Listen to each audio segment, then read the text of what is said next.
Oi, pessoal. Estamos aqui hoje no segundo episódio do nosso podcast da Biomedicina.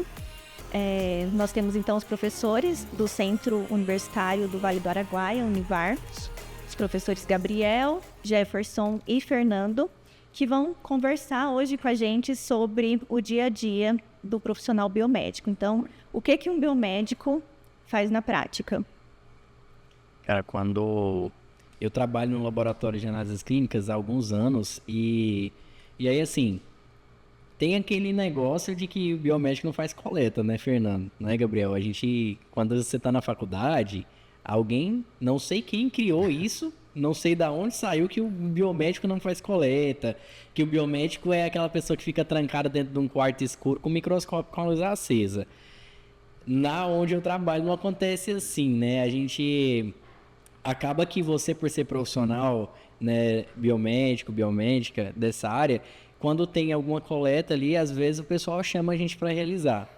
E aí, assim, a minha rotina é mais relacionada a chego no laboratório e aí eu participo ali de algumas coletas, outras, fico ali um pouco na recepção, converso com alguns pacientes e aí depois eu faço a parte de análises junto com os outros biomédicas que trabalham no laboratório, também os auxiliares laboratoriais, e a gente vai para dentro do setor de análise para poder fazer esse processamento. Geralmente é dividido por setor, né? Então um profissional cuida de um setor, o outro profissional cuida de outro. E a gente faz essa rotação sempre, todo mês, para que a gente garanta que todo mundo sabe realizar todas as atividades lá dentro. Porque se faltar alguém, você precisa estar ali para poder ajudar, porque a máquina ela não para, né? O laboratório é uma empresa que ele não para, então você precisa estar ali fazendo essas atuações. Então, o meu ponto principal do dia a dia do biomédico é que o biomédico, ele não é aquele profissional somente de ficar engavetado ou somente de ficar trancado dentro de um quarto, de uma sala com a luz apagada e com o microscópio ali, não. A gente trabalha também junto com o público em si, a gente conversa com o público, a gente tira dúvida das pessoas que chegam no laboratório, principalmente porque hoje em dia as pessoas entram lá no Google e pesquisam, opa, o que eu tenho? Às vezes não tem muitos dias de vida de acordo com o Google.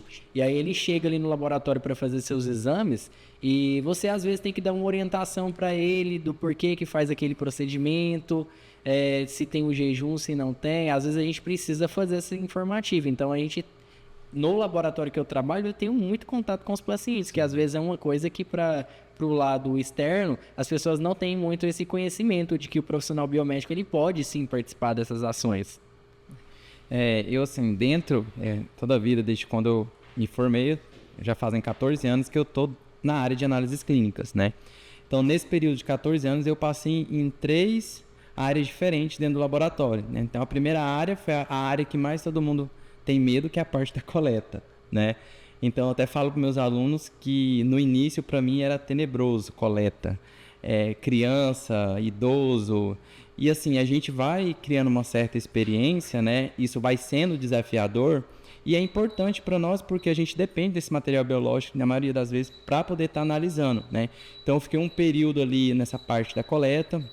Depois, eu fiquei muitos anos na parte da bancada, né? Hoje, eu não estou mais na bancada, porque o laboratório que eu trabalho, eu assumi a parte da gestão de controle de qualidade e também na parte de compras, né? Então, é uma parte também que, às vezes, os alunos não tenham tanto conhecimento, mas você também tem que gerenciar um laboratório, né? Porque você precisa saber das suas demandas, o que você precisa de mudar de reagente para consumo, né? Os insumos em si. Então, hoje eu trabalho nessa parte de controle de qualidade, né? Em avaliar como é que está sendo esse controle, tanto interno quanto externo, quanto também na gestão em relação a compras e gestão de pessoas, né? Que é uma área também que eu não trabalhei, nunca tinha trabalhado. E hoje eu estou nessa nova área dentro da análise clínica. Para mim está sendo desafiador, né? Cada dia você aprende mais, então você tem que lidar com vários problemas, desde a pessoa da coleta, a pessoa da auxiliar de serviços gerais, a recepção, que é uma área também que precisa ter um certo cuidado, porque faz parte também da qualidade do atendimento ali dos pacientes, né? Então, assim, o dia a dia do profissional biomédico dentro do laboratório, como o professor Gerson falou, ele vai desde a coleta, o processamento dessas amostras, né, a realização do exame e a liberação do laudo, né? Obviamente que tem algumas áreas dentro do laboratório que é atuação exclusiva do profissional biomédico. Então, por exemplo, se a gente pega exame de paternidade, que é o exame de DNA. Então, somente o profissional gabaritado que ele pode estar fazendo a realização da coleta desse material para se tratar de uma coisa muito criteriosa, né? A questão da logística, do atendimento ao paciente, hoje muito mais do que antigamente, porque as pessoas já chegam no laboratório com a lista de exames, sem ter passado por uma consulta médica, né? E com as possíveis doenças relacionadas aos possíveis resultados que venham ocorrer ali no laudo. Então, a gente também tem que saber lidar com essas situações, né? Esse do profissional dentro de análises clínicas. Em relação às outras duas áreas, que é a parte da estética, a imagem, eu não atuo, mas eu acompanho colegas que atuam, né, diariamente. Então, a gente tem as redes sociais, então a gente praticamente consegue ir acompanhando. Então, por exemplo, na parte da estética, a gente sabe que o profissional ele precisa se dedicar muito na complexidade dos acidentes, né? Então, ali na questão das intercorrências, né? Ter uma boa experiência na parte anatômica, né? Porque não é simplesmente ir lá e aplicar um botox, né? Então, você precisa ter uma formação continuada, né? Sempre eu falo para meus alunos, eu quero ir para a área da estética. Não, você vai se graduar, você precisa se aprimorar, né? Você precisa se especializar, porque é uma área que é promissora, mas é uma área que precisa ter muito cuidado também. E na parte de imagem também, como eu tinha mencionado anteriormente, que é uma área que aí o profissional ele fica um pouco mais, não tem tanto contato com o paciente, né? Somente ali naquela hora da realização do exame. Mas é como eu falo para os meus alunos, quem quer ir para a área da imagem tem que dominar a anatomia 100%, não tem como. E da mesma forma, você tem que se especializar, se aprimorar para estar migrando para essa área aí também. Quando a gente começa aí com essas questões de que eu tenho que prestar atenção em anatomia, a faculdade diferente, né, uma área de graduação em si, diferente lá do ensino médio, que muitas coisas a gente às vezes não vai utilizar com tanta frequência mais. Quando a gente está numa graduação, a gente vai utilizar aquelas questões ali no futuro e não utiliza pouco, não. Você utiliza muito. Então, genética é básica, genética, mas você vai utilizar bastante. Bioquímica 1, se você não aprendeu a bioquímica 1, A3 você não vai entender também, porque precisa lá da base da bioquímica 1.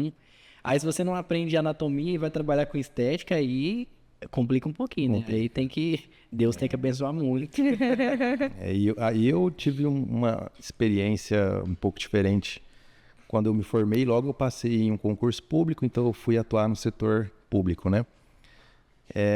E ali eu observei que o biomédico ele é um profissional que é de uma responsabilidade muito grande. Porque, como o Fernando falou, a gente trata com amostras biológicas, material biológico, tem toda uma ética envolvida, porque são pessoas, né? Então, você tem um cuidado desde o processamento, desde a coleta até a emissão desse resultado, tudo passa ali sobre a sua responsabilidade. Tanto que nós somos os responsáveis técnicos, né? Sempre vai ser um biomédico ou um farmacêutico, será o responsável técnico. Então, é o nosso nome, a nossa profissão que está ali em jogo. E quando eu me formei e fui trabalhar, tive contato com todas as áreas também. Quando eu cheguei eu era calouro, então me botaram na parasito, depois fui para hemato, depois fui para bioquímica, fui migrando de setor para setor. E eu sempre tentei, assim como o Jefferson falou, desmistificar um pouco essa questão de que o biomédico é aquele profissional que fica lá dentro de uma sala gelada, fazendo exame e ele não tem contato com ninguém.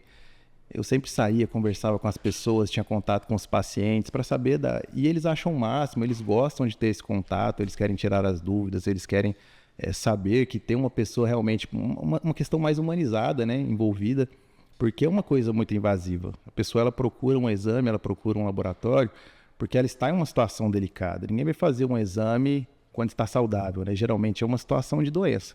Então a pessoa já está em uma situação fragilizada, então é uma função nossa também humanizar isso, né? Tentar amenizar, fazer isso ser um pouco menos pesaroso para aquela pessoa.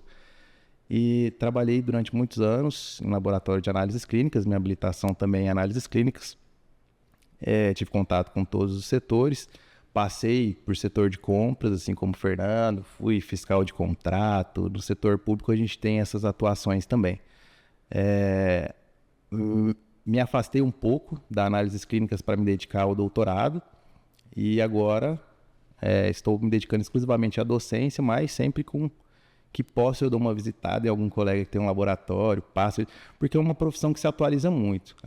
Acredito que a profissão que mais, que seja a primeira a sofrer a interferência dos avanços tecnológicos é a biomedicina, Porque sempre que surge uma técnica nova, um exame novo, vai ser na biomedicina que isso vai ser utilizado. Então, um aparelho que consegue ter uma capacidade maior de amostra, que ele consegue fazer uma leitura mais rápida, uma metodologia mais barata, mais eficiente, sempre vai ser inserido na biomedicina. Então, é a ponta da lança, né? A gente brinca que é a ponta da lança. E vocês já tiveram algum caso marcante na carreira de vocês? Bom ou ruim, né?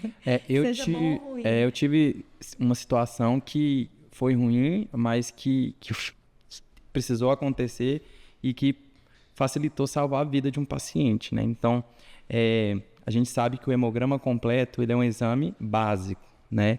Então, na maioria das vezes, o paciente ele chega no laboratório e ele quer fazer um hemograma, sem uma solicitação médica. Uhum. Então, eu tinha basicamente uns 5 anos já trabalhando e chegou uma paciente, né? Acho que ela tinha uns 35, 40 anos, e que por solicitação própria ela foi realizar um hemograma, porque para ela simplesmente estava saindo umas manchas roxas na pele e ela queria saber o que estava acontecendo e ela não sabia, né? Então, quando ela realizou esse hemograma, de imediato a gente já observou que se tratava de uma leucemia aguda, né? E aí, o que fazer agora?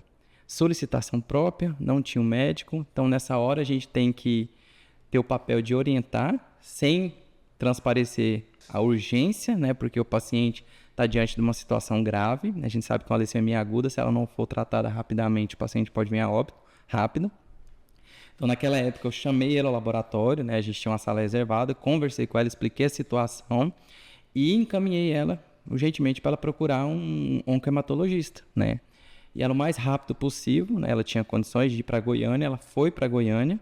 Chegou lá, ela passou por um médico especialista na área de oncohematologia e depois de passar uns 2, 3 meses, ela retornou ao laboratório para me agradecer, né? Porque ela falou assim que o médico falou para ela que realmente ela teria que ter ido muito rápido para Goiânia, por conta, se ela demorasse mais, talvez seria até tarde, né?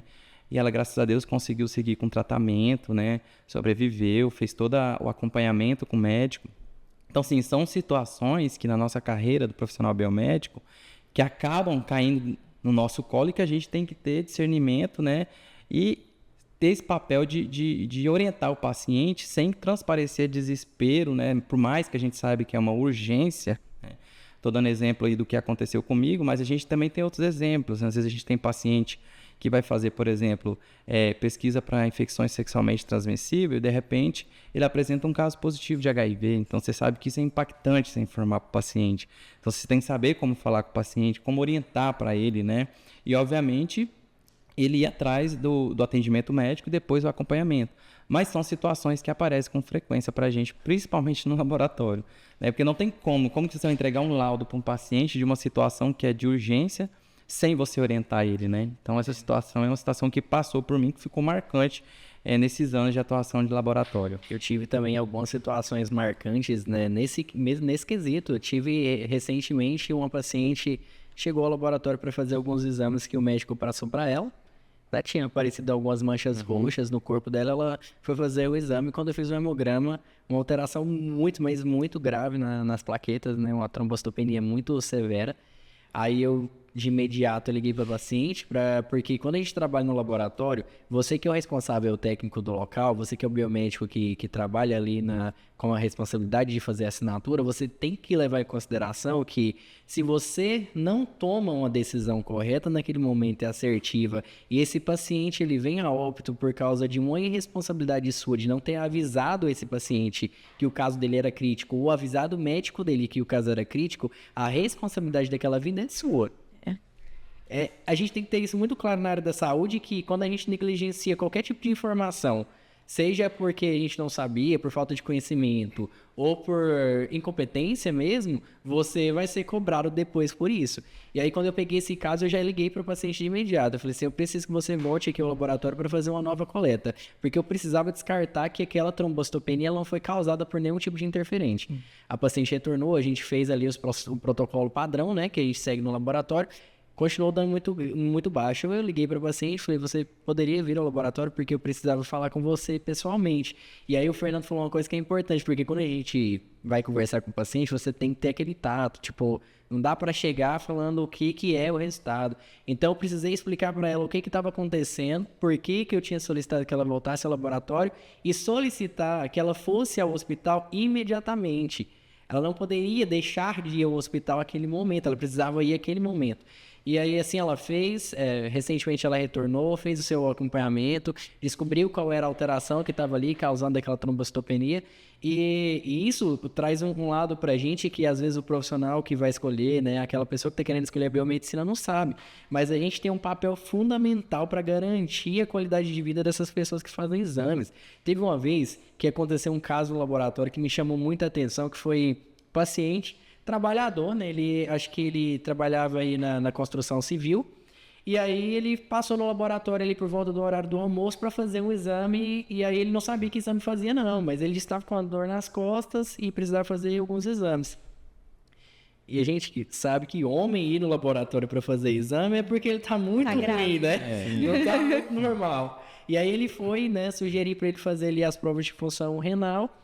E aí, quando ele fez, a dosagem lá deu extremamente elevada. Então, ali estava tendo um comprometimento renal muito grave. Ele estava em risco de já partir para uma hemodiálise com o nível que estava. E aí eu falei assim, como que eu vou ligar para esse paciente e falar para ele que ele está com uma condição grave? E aí eu já liguei para esse paciente, ele não me atendia. É muito importante também os pacientes deixar o telefone correto no laboratório, porque quando a gente precisa conversar com eles, a gente precisa de um telefone que dê certo, né? E aí eu ligava, não atendia. Quando foi ali por volta de umas 4h30 da tarde, 5 horas, esse paciente me atendeu. Acho que foi a hora que ele parou o serviço dele. E aí eu falei assim, o senhor tá bem? Né? Falei o nome dele, falei, o senhor tá bem? Tá sentindo nada? Não, só tô sentindo uma dorzinha aqui nas costas, mas tá tranquilo, tava trabalhando aqui o dia todo. Aí eu falei assim, aí eu falei, como que eu vou falar pra ele? Aí eu pensei, falei assim, olha, passa aqui no laboratório, isso era uma sexta-feira, 5 horas da tarde. Falei assim, passa aqui no laboratório, que o seu exame já tá pronto, aí o senhor pega aqui já os seus resultados. Aí ele, não, vou deixar pra segunda, porque na segunda-feira que eu vou no médico. Aí eu falei pra ele, não, mas às vezes não é muito bom o senhor deixar pra segunda, pega hoje e leva esse resultado no médico. E aí, às vezes as pessoas, elas têm uma simplicidade muito grande. Ele falou pra mim que o médico que ele ia passar pelo atendimento não iria atender ele na sexta-feira à tarde, só iria voltar aos atendimentos da segunda. E eu falei assim, não, mas deixa de lado esse médico, na segunda o senhor fala com ele, mas passa aqui no laboratório, pega o resultado do senhor e leva no hospital municipal, que lá qualquer médico que tiver lá vai fazer seu atendimento. O senhor precisa mostrar esse resultado para o médico hoje. Aí ele falou, mas está quase na hora de fechar. Eu falei assim, não tem problema não, fica esperando aqui. Eu fico aberto aqui o laboratório só para esperar você passar aqui e pegar seu resultado. E aí ele passou depois do horário que a gente fechava, eu fiquei aguardando ele lá e ele realmente foi, pegou o resultado, eu expliquei para ele que eu precisava que ele fosse ao hospital naquele momento também, não era nem para ir para casa, era para ir direto para o hospital, porque já tinha passado o dia todo, né, com essa alteração.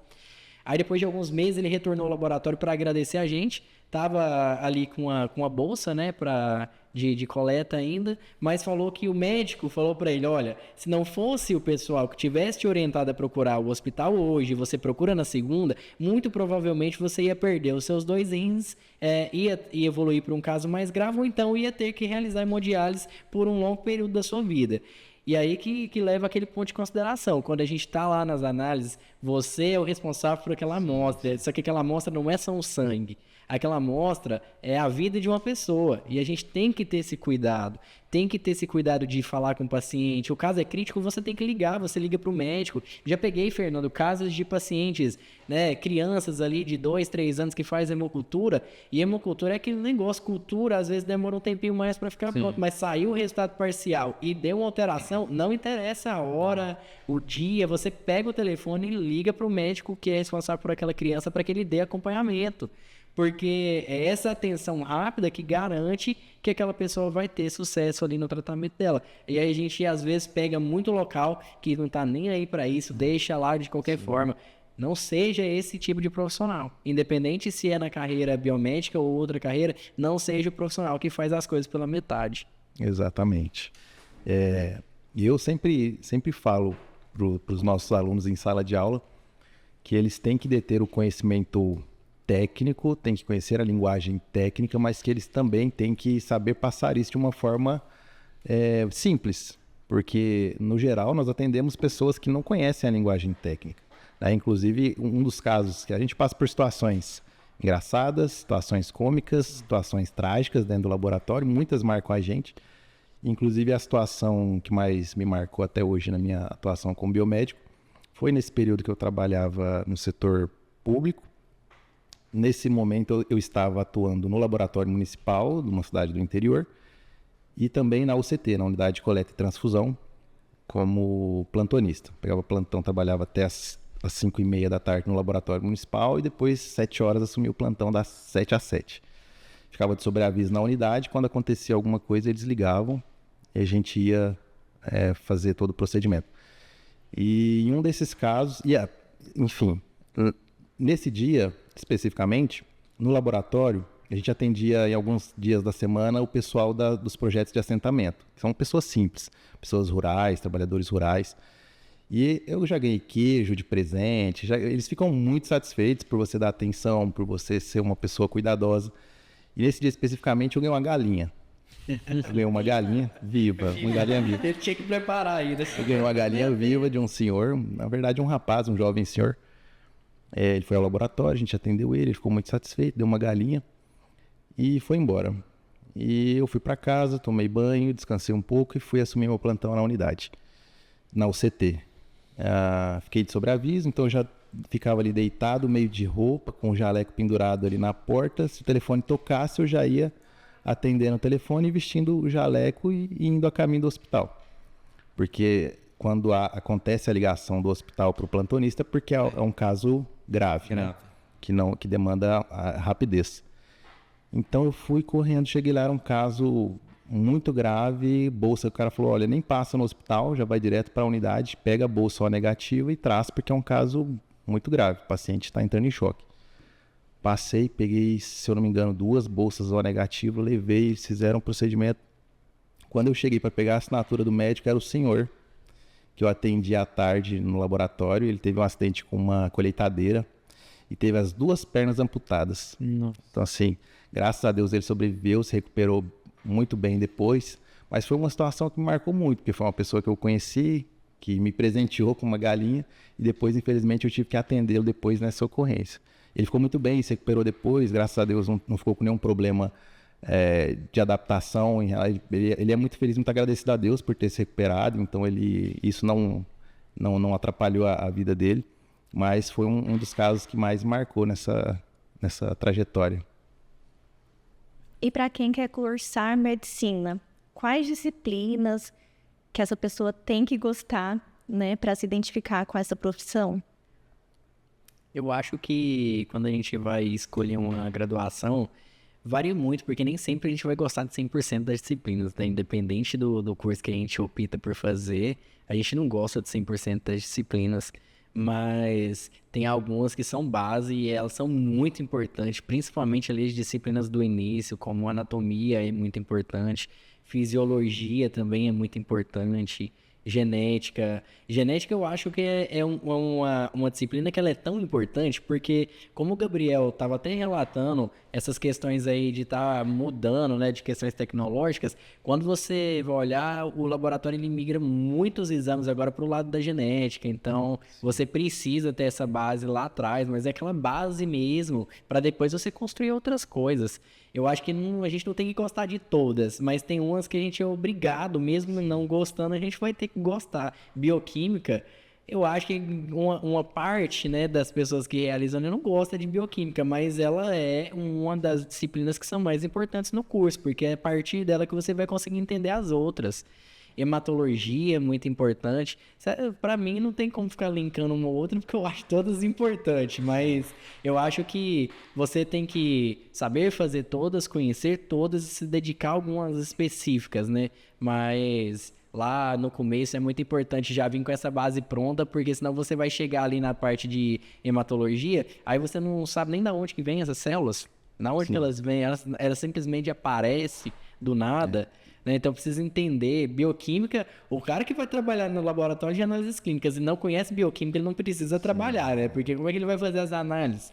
Porque aí, às vezes o cara faz o que eu sempre falo para os meus alunos na sala de aula: você vai virar uma pessoa que assina documento, porque O biomédico, a função dele é analisar o resultado baseado no que o paciente tem.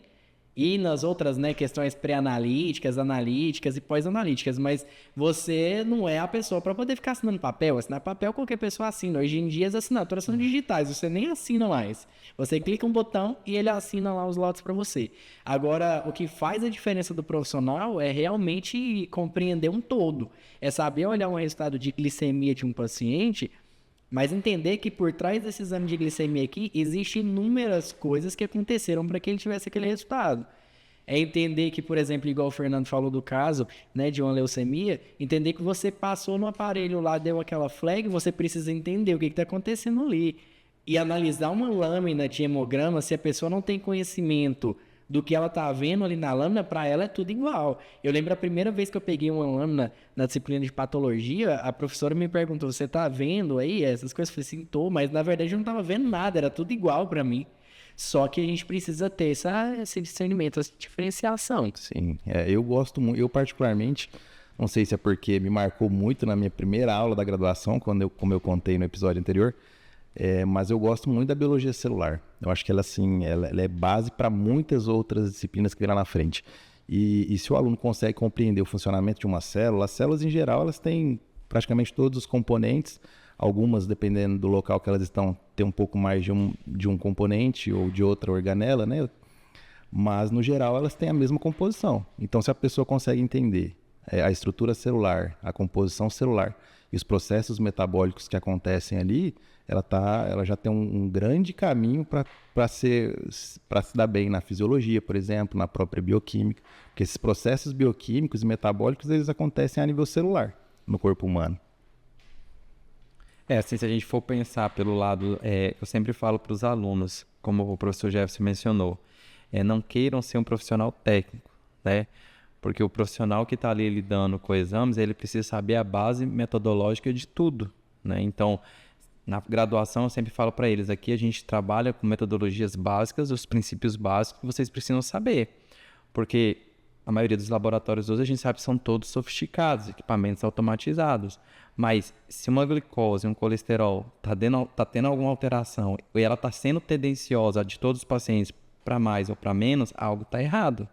Então, simplesmente você precisa saber o que possivelmente pode estar por detrás daquilo ali. Mesma coisa o equipamento de hematologia, ele libera um flag, eu vou acreditar fielmente no meu equipamento? Eu preciso realizar um esfregaço sanguíneo e confirmar isso na microscopia. Então, não é simplesmente ser um profissional técnico, mas ter uma bagagem para saber lidar com os problemas que pode ter certeza que todo dia tem, né, Jefferson? Então, assim, você saber os problemas que está relacionado ao equipamento, problemas que possam estar relacionados diretamente ao próprio paciente, aí entra a parte da fisiologia, né? Então, se eu estou tendo uma alteração hormonal, mas e aí, esse meu paciente, ele está tendo alguma disfunção? Se é mulher, ela está no ciclo menstrual? Eu sei que no ciclo menstrual eu tenho uma variação na parte hormonal, né? Então, assim, é a questão da bagagem que a gente fala que o aluno vai buscar aqui, que é a base, porque às vezes muitos alunos eles querem pular, né? Eles querem burlar o sistema. Eu já quero fazer o exame. Mas para você saber fazer o exame, você precisa ter uma base desse exame. Sim. Você precisa ter uma base da biologia celular, você precisa ter uma base da bioquímica, da própria química, né? Que às vezes a pessoa fala assim, eu estou fazendo biomedicina, por que estudar química? Cara, a química é a base. Os reagentes que você utiliza no equipamento, tudo tem produto químico. Se você vai para a estética, você tem produto químico. Tem produtos que mudam a questão do pH. Então, tudo você relaciona o que você tem na base aqui, o que você vai atuar lá fora, independente de qual área você for, né? Se é análises clínicas, se é estética, se é perícia, que usa bastante a questão de diagnóstico molecular e genética, né? Imagem, bastante anatomia, fisiologia também. Então, assim, uma vai complementando a outra, até mesmo as básicas, você pega lá, eu preciso ter português, ética. Cara, você vai lidar com pessoas. Se você tem um problema e você precisa resolver o problema e conversar com aquela pessoa, você precisa ter o princípio ético de estar falando com essa pessoa, né? Se eu estou liberando um laudo, eu preciso saber de que forma eu vou descrever esse laudo, né? Na maioria das vezes a gente sabe que alguns laudos a gente precisa descrever, não é apenas número, né? Que aí eu falo para os meus alunos, aquele profissional que libera um hemograma só número sem alteração, cara, não dá. O laudo ele precisa ser completo, você precisa ter uma análise quantitativa evoluindo para a parte qualitativa, né? Então você já vai descrever, que você já vai facilitar para o médico, obviamente, né? E na maioria das vezes, quando você também não faz isso, vai ter algum momento que o próprio médico vai te ligar para perguntar o que está acontecendo com aquele laudo ali, porque você não descreveu. Então são coisas que são base, que às vezes a gente acha que não vai ter necessidade, mas com certeza um dia ou outro você vai utilizar. Com certeza. Então, nós vamos finalizar aqui o nosso segundo episódio do podcast. No próximo episódio, a gente vai falar sobre os mitos e verdades da profissão biomédica. Obrigada, professores, pela presença, professor Gabriel, professor Fernando, professor Jefferson. Se você acha que essa é uma carreira para você, curta e compartilhe nosso vídeo.